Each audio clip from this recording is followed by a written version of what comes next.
In tonight's deep dive, the Justice Department Office of Legal Counsel concluded that President Trump can keep his presidential records rather than turning them over to the National Archives.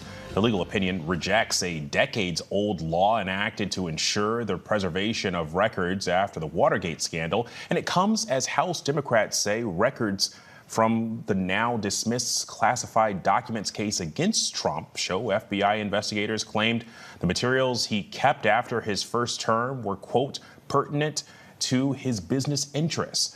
ABC News contributor and presidential historian Mark Updegrove joins me now for more on this. And Mark, let's talk precedent here. I mean, if the DOJ opinion is adopted, what will it mean moving forward for the preservation of presidential records?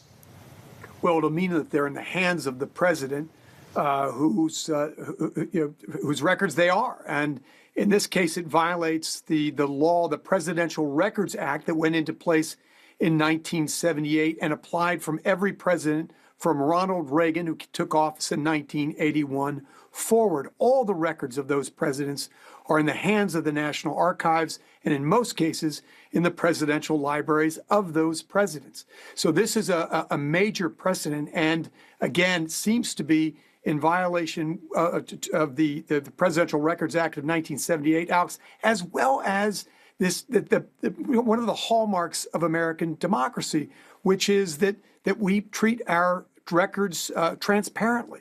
These, after all, are government employees, and you would think that their work product would be the property of the government and ultimately be accessible to the people.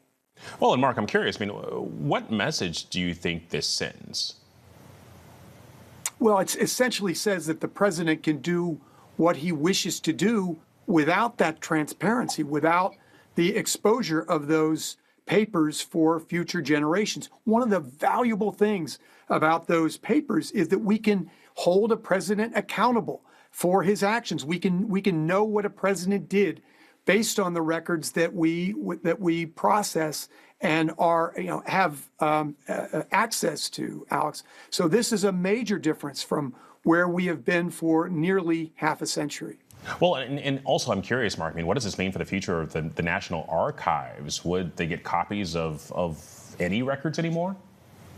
One would hope, Alex, but that would be up to the president. The president could destroy those records. The president could sell those records. The president could, presumably, if they're his property, do whatever he wishes with them. And so if he wished to give a copy to the presidential, to his presidential library through the presidential the National Archives, he could do so. But there's no guarantee of that, which means that scholars like me, presidential historians like me, will not have the record to pour over to see how our president made his decisions, to see the actions that he took in real time, including secret documents, which are ultimately processed and released to the American people when they are no longer they no longer contain sensitive information, Alex. All right, Mark Updegrove for us. I thank you so much for the context.